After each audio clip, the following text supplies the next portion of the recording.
Hello and welcome to episode 18 of season 5 of Taking Liberties Radio. My name is Lee. I'm in WA. I'm joined by Vikas. He's in Canberra. Hey! And this week we're going to have a two-parter. We're going to do a domestic episode and we're going to do an international episode just because it has been a busy week and we want to talk about lots of things. So, this episode we're going to talk about the domestic things. We're going to talk about Barnaby Joyce getting cozy with the media. He said he doesn't want to have nosing in his business and taking a large check while he's at it. We're going to talk about Pauline Hanson being completely unable to form a policy position. And we might talk about Victoria Police being dirtbags when it comes to breathalysers. But let's start off with Pauline Hanson. The Victoria Police being Victoria Police. It's true. It is true. So we're going to start off with Pauline Hanson and corporate tax rates because she was for them and then she was against them. And now that it's polling well, she might be for them again, maybe if you call her office. So the government's trying to get through their corporate tax changes, and initially she supported it. Last week she backflipped and said, was it a couple of interesting things? So she said that, firstly, got to look after the worker, blah, blah, blah, evil corporate, all that populist nonsense. She also made the point that maybe we can't afford them when we've got deficits. And hopefully that will be what we'll be talking about. And then she flipped again. So I'm actually really, really annoyed at something that was really successful by the Labor Party in the 90s, which is to basically make the argument that tax cuts cost the taxpayer money, yep. which was a really interesting way to put it. And kind of, I blame Peter Costello for never really challenging this. Because it's not true. Tax cuts don't cost us anything. What a tax cut means is you, as an individual, get to keep more of your money. So there's no actual cost to the government, right? In fact, there's no cost to the country. Tax cuts are free, right? But because it means something to the treasurer of the day, in the sense that he's got less income for the government to spend, they've done a very, very good, I guess you could say, marketing scheme to try and convince people that tax cuts have a cost on the rest of us. And that's fundamentally untrue. If they could reduce the tax rate to 0 tomorrow, and that effectively means that's a lot of saving passed on to everyone. Now, the question is, does that necessarily mean does that mean a better standard of living? And for some it doesn't, for others it does. It's a linguistic question more than it. Well, no, it does cost somebody something, which is it costs future taxpayers money, because if you don't fund your spending with current taxpayers, future taxpayers will pay it in the form of debt. So tax cuts aren't free to current taxpayers, but they will cost future taxpayers something. Because spending is not free. That's the thing. It's like, and Tim Andrews, for example, when he defends tax cuts, he's the head of the Australian Taxpayers Alliance. He says a similar thing, which is fine, except that spending doesn't correlate to taxing, and that's the problem we have right now, which is they're spending lots of money, like hundreds of billions of dollars that they don't have, and has gone on the credit card, and that's not free. That costs stuff. So yeah, tax costs, like they don't cost people. They don't cost the government in the way that the media talks about or the Labor Party talks about it, but they do cost taxpayers money. So that's not related to the taxing side of the argument, though. That's a spending question. Sure, but all government spending is all government activities is a spending question. Sure. Milton Friedman made the argument, and I think rightly, I think it's Friedman, that if you want to know what the tax rate is, you look at how much they spend. That's how you figure out the tax rate, because it's not, the money they spend on the credit card still has to be paid for by taxes. Sure. I think that's a pretty sound argument. Yeah, it's a pretty sound argument, but sorry, the question is whether there should be corporate tax rates or not. And I was just picking that argument that we can't afford it, and I don't necessarily buy that, particularly given that. So particularly corporate tax rates are the most sensitive to tax rises and decreases because we're in an internationally competitive market. Now, we lose a lot of potential income right now to, well, the Labour Party goes like offshore havens and things like that, but they're really countries we have double taxing arrangements with, right? And they're beneficial for the people. For anyone who's not familiar with the concept of what a double taxing arrangement is, countries tend to, the way Labour and most left-wing people would like it to work is if you have a company in Australia, it should pay 30%.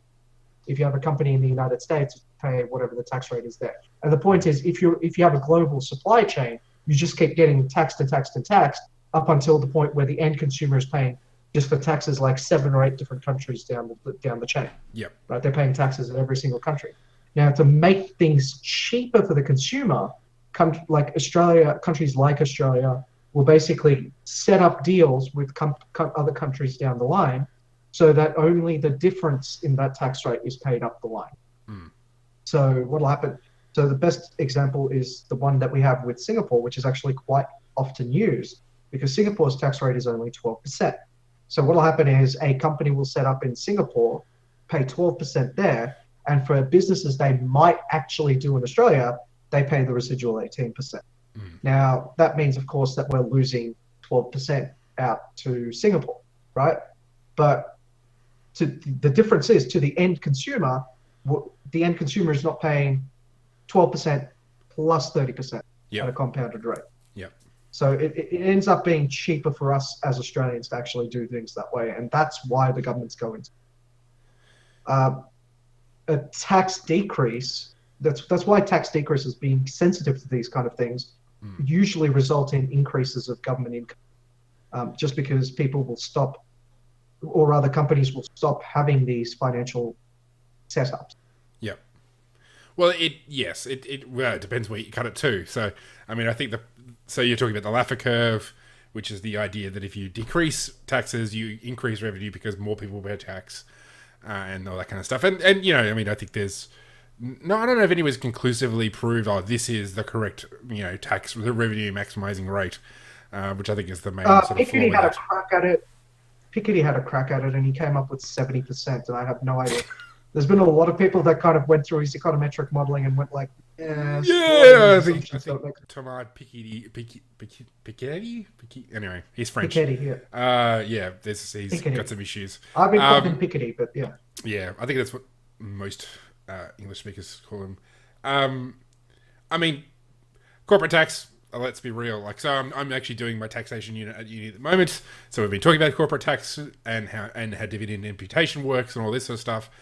And it's a giant pain in the ass, just like all income taxes are. Like, really, income tax is a nightmare to administer, and it just makes things incredibly complicated. So from that perspective, really, corporate taxes are just an additional pain in the ass that you could remove and just tax individual taxpayers. So that's one of the things, that I posed to my lecturer, which is, like, essentially we have this entire system so that you have essentially corporate tax rate taxes offset individual taxes that would be paid on the dividends. You can get rid of all that by just not taxing corporate tax, corporate income, and just taxing individuals.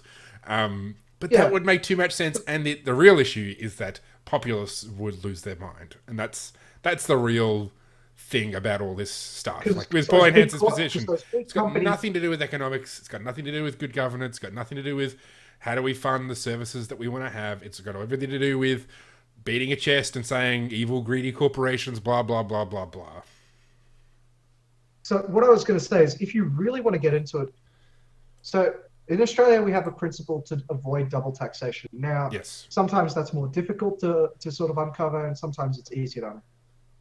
The best example is actually, so when you really get down to it, corporate taxes are a form of double taxation, because corporate taxes are paid. Corporate taxes are basically, all corporate income either goes to the owners of a company in the form of income, in which case they've got franked dividends. They collect tax credits, which they then claim against their income tax. Alternatively, it's paid to shareholders, which is again the same thing, income, right? Or otherwise, it's basic. like it's either a private dividend or it's a public dividend in terms of like public ownership, like the public ownership of a company shares. Okay. Yeah. Anyway. But yeah, but the point is, it either or it goes back into the company in a form of investment, in capital investment, in which case there's then capital gains on that or capital depreciation, right? Well, capital gains is only paid when you sell it. Yeah. So but it's basically you're buying stuff to improve that company's value. So the immediate impact on the budget would be more jobs. You know, like if they're going to hire people, effectively, they're going to buy things from suppliers or whatever that it is. So yeah, that would be the budget benefit. Yeah. So dividends, or it's going to come out of capital. Yep. Or the last one is it's going to come out of the worker. Right. It means your workers' wages grow slower. Yep. It means fewer jobs. So the point is, the actual point of corporate taxation, while everybody's all gung-ho about it, it's actually just a form of double taxing yourself. Yeah. Whether it's through slower wage growth or whether it's through higher product prices or basically through... through compliance in erecting complex... corporate structures to move your profits overseas. I mean, that's why Apple is based in Ireland. It is because Ireland has a very low corporate tax rate, and all the other European countries jump up and down because, well, they're stupid and they have high corporate tax rates. So, it's precisely all of these corporate. If you take a look at it, it's worked out quite well for Ireland. Ireland is bringing up a whole bunch of corporate, I guess you could say, headquarters up in their thing, and it's been working really well on their job growth. Now, the thing is, that only works for one type of job growth. And I kind of wonder if other countries were more competitive with their tax, what type of industries would we see coming up in countries? Now, it's great that Ireland has like a compliance haven, I guess you could say, mostly compliance jobs coming up. But it would be nice to see what Ireland has to offer other than. Yeah, I mean, that's... Well, yeah, you definitely have a highly regulated environment, but still low taxes. So, yeah, I guess it's one of those things that companies will. I mean, they hire lawyers and they hire accountants to figure this stuff out. So, managing your tax affairs is not a cost-free exercise in and of itself. Agreed.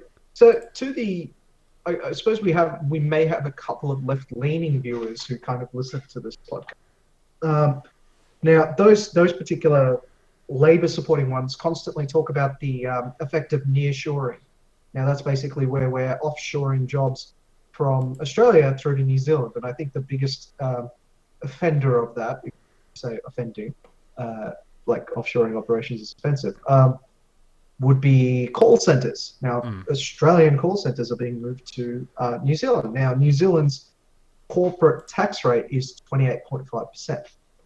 So there are and that too, their payroll taxes are actually lower than as well. So if you really want to talk about what the underlying effect of our 30% corporate tax rate is, just look at how nearshoring is working in New Zealand. It's working out great for New Zealand. The question is, how competitive do we want to be? Do we actually want these call center jobs here in Australia?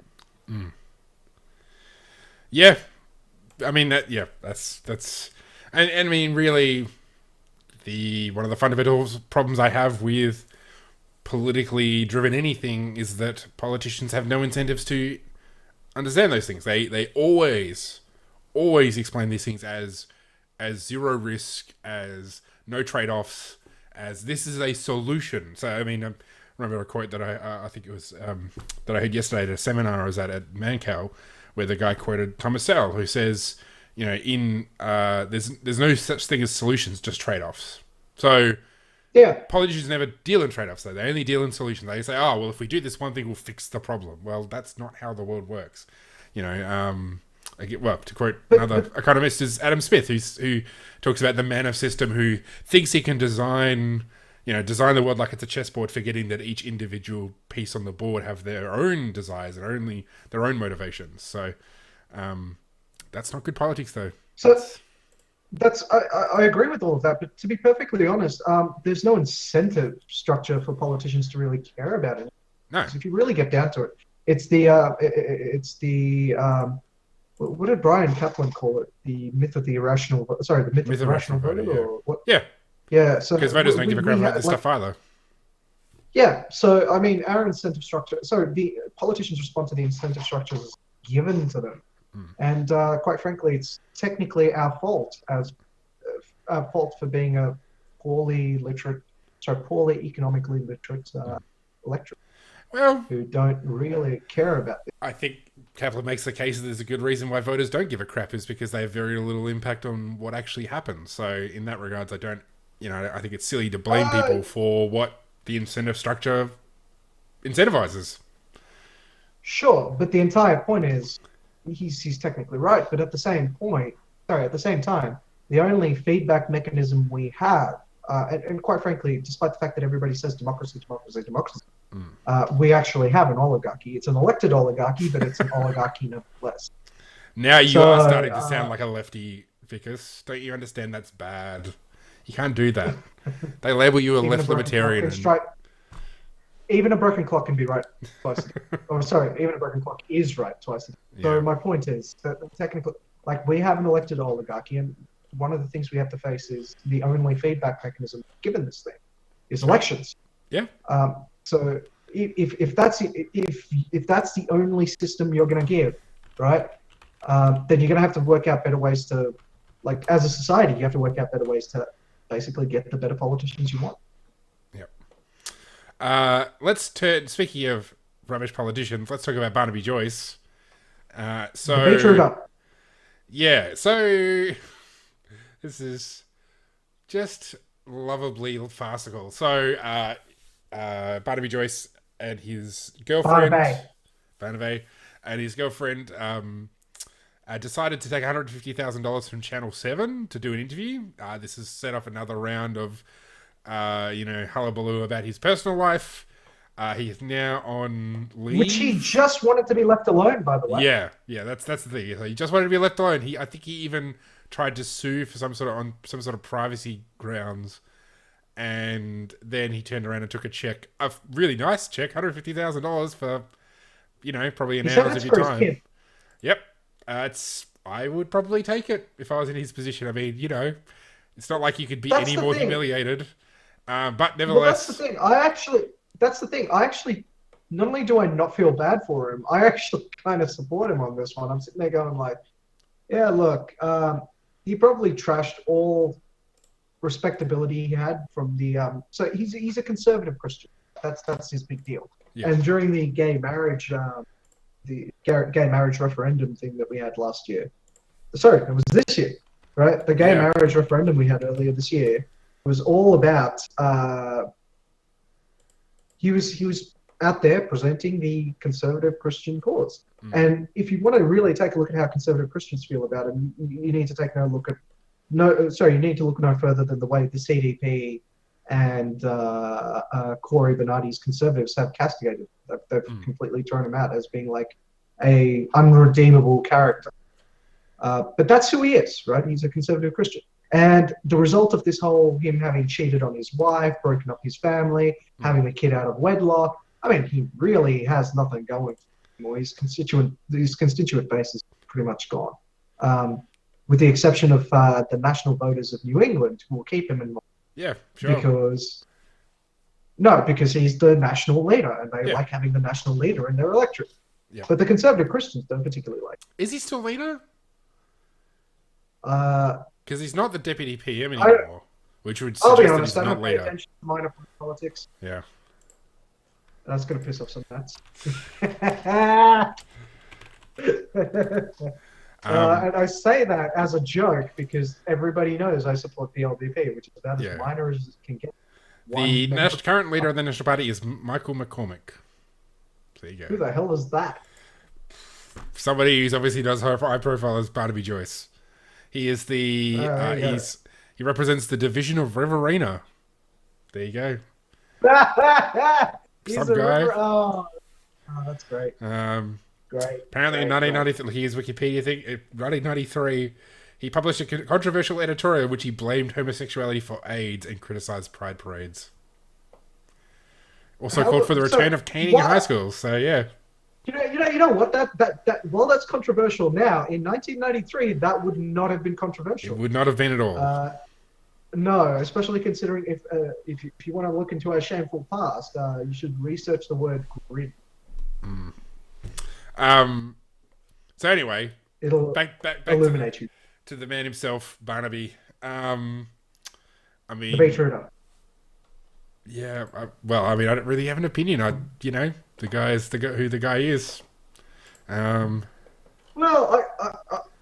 I just thought Amber Heard's response to him was hilarious. Like, when the entire thing came out, it was just like, Pistol and Boo are very disappointed. So for anyone who's not aware of that entire saga, Barnaby made Amber Heard and Johnny Depp make that awful video. Hostage video. Sees as the hostage video, which you see every time you fly back into Australia, about Australian quarantine.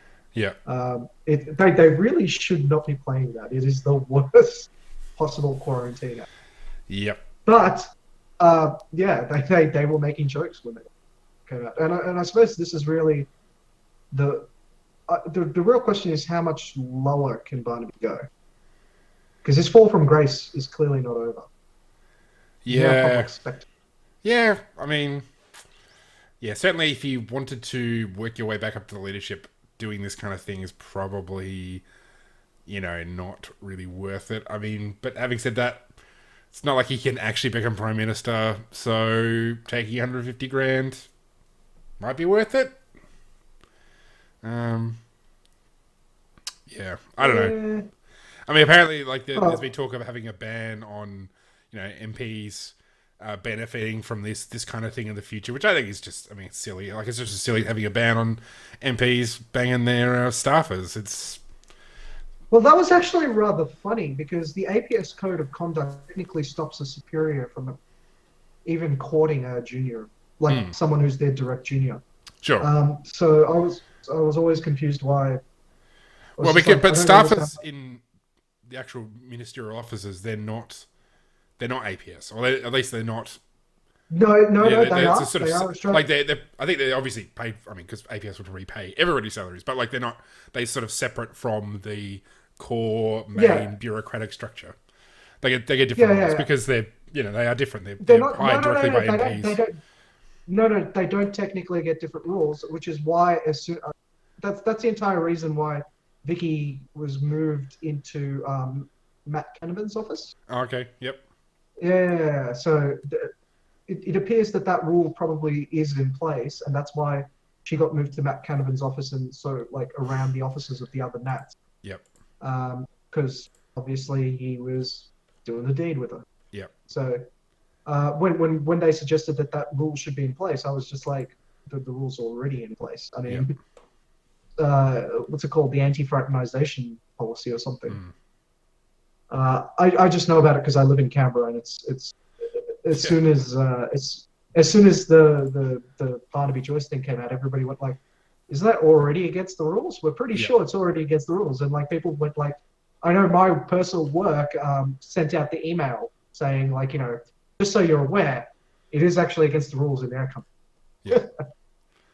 So I for the life of me, I can't figure out why people are talking about that and why people are talking about preventing these book deals. To be perfectly honest, the fact that it's unsavory is probably enough to discourage people from doing this kind of thing. Yeah, you can't think of too many more situations where a politician's going to, destroy their career so comprehensively by doing this. The kind of the penalty is in and of itself. Basically he's going to suffer the penalty for it. It's not like he's going to sort of make this money and then skip away from it. I think it's going to be something that's going to dog him. So anyway, should we move on to Victoria Police being scumbags? I just prefer to call them Victoria Police. So this isn't unusual. So I'll be honest.